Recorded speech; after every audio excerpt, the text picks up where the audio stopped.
My name is Jackie Lynch, and this is my testimony.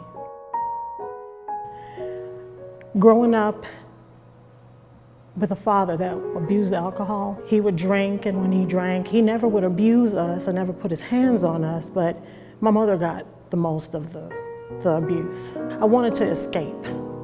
I wanted to find someone that would love me. I ended up with the wrong guys in the wrong crowd. That when I got 18 and 19, I actually ended up with a man who not only was an abuser, but he also became a murderer.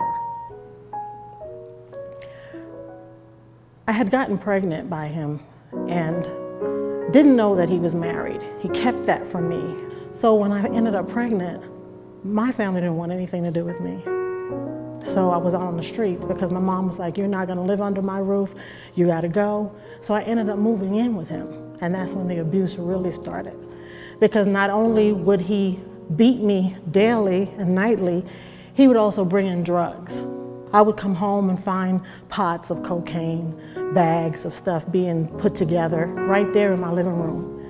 And I didn't have anywhere to go. I reached out for help, but nobody in my family would take on that kind of responsibility. They didn't want anything to do with me. And at that time that I ended up pregnant, he wasn't paying the bill, so we got kicked out.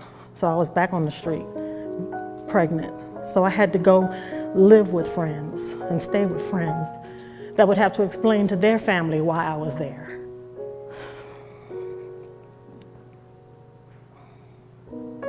One night he came to me when I was staying with a family member. He had came to me and he said, "Hey, I need you to meet me out on the street."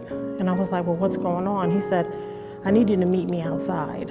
So I left my house at 3 o'clock in that morning to meet him. When he pulled up, he flashed a light and I went outside. When I opened the door, blood was all in the car. When I asked him, I said, "What happened? What's going on? Why is the car full of blood?" He told me he got robbed.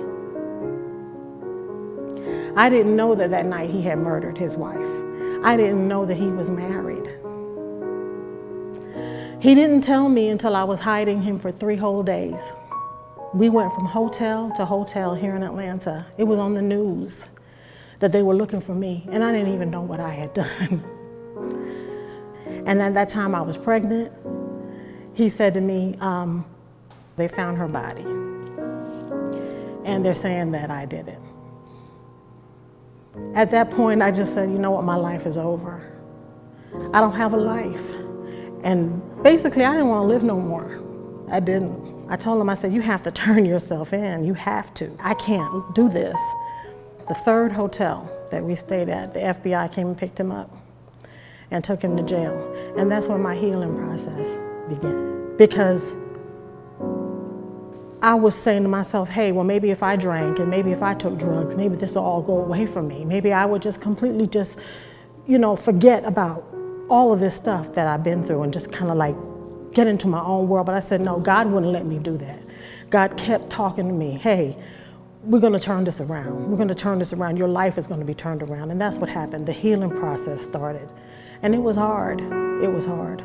I moved to Florida and I said, I'm going to change my life. And that's when I went back to college, being a high school dropout. Once I moved, I went back to college. I got into deep counseling. And I realized I had a purpose here. I realized that God wanted me here for a reason. I'm here for a reason. I am. Because there's plenty of times that I could tell you I really did not want to stay. I didn't feel that my life was worth it. I felt unworthy of anything in this world. Now I can say that God has brought me here today, and He has brought me out of some of the worst times in my life, and I feel vindicated. I feel for the first time in my life, I actually feel happy.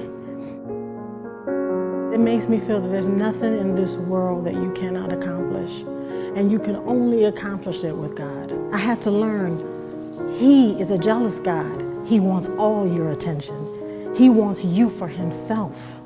And that's something that I wasn't doing. And now that I'm doing that, triumph, survival,